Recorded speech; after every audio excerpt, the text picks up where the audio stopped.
This is conceptuality16b. This is referred to in the writing in chapter 16. I call it the octahedral surround of the isosahedron. Okay, that's an isosahedron in the middle, as you can see. And I just started putting octahedrons around it based on the face dimension of making the face edge 1 and making all the vectors the same length. And I started constructing around this isosahedron, and it was going beautifully. But as I went along, there was a tension building up in the structure that was additive, and so that the one dimension, the exact one dimension, was not working. You could see that it's a little, I don't know if you can see, but here it's that the isosahedron is offset here, and I had to compensate over on this side when I was making this model. So that made me start thinking about, well, what if I could arrive at an exact dimension to make this work? And then I realized that it would have to be elastic, that there is no exact dimension that will make it work, that there has to be give and take in the dimension up to a certain extent. Now, these nests here are half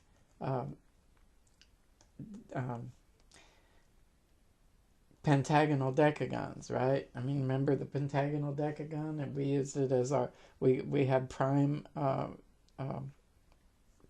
dimensions in here. That this is that folded triangle, and it created this decagon, and then across here is phi, right? So this nests in here, right? Or we could also have another isosahedron in here, and then we would have a matrix with isosahedron point to point filling out all of these nests. There's 6 nests per side, so there's 12 in the whole structure, and we could just keep going on with a field of interspaced isosahedrons with octahedrons surrounds. I think that that's a fascinating thing. I mean, just in itself. Also, it made me think of the whole concept, the necessity for elasticity, and I started thinking about the average between this being a little bit longer and a little bit shorter, so there would be some flexibility in the construction of it. And since this comes out to off of Unity 1.057 something, and then if you subtracted from that the 05, this would be 94.3 blah blah blah, and then the difference is discrete. I mean, there's an exact average between those two. I showed in the writing and in some of the diagrams, illustrations, that the average between the phi across here and the axis here at frequency 15 becomes exactly 20, or the square root of 400, and that's all in the writing, and it's amazing that it's like that. But here I realized that if this was just a little bit stretchy, a little bit could go, had a little bit of elasticity, that this form could resolve. And as a matter of fact, if we put the pentagonal decahedron in here, this thing resolves into, I think there's 6 nests here, and I think it would be 30, it would have 60 of these faces resolved, right? But it doesn't really matter conceptually as far as what I learned from it.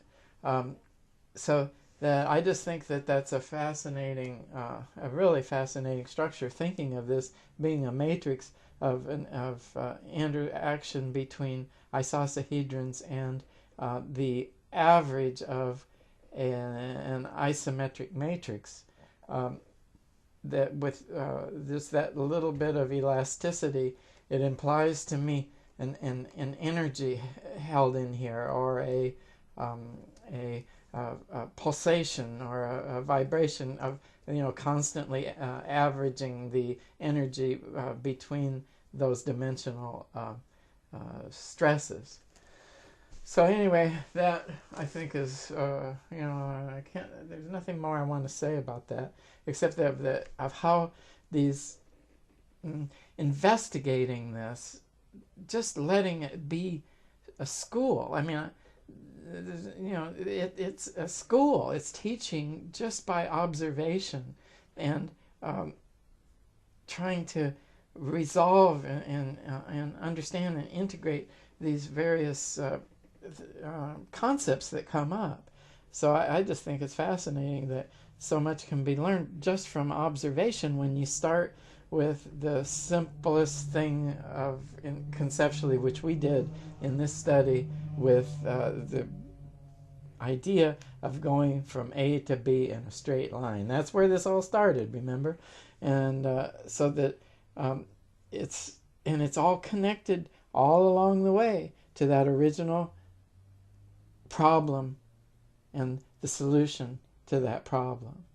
And the ideas that self-exposed as we considered the problem. I think it's just beautiful. Anyway, that's video 16b.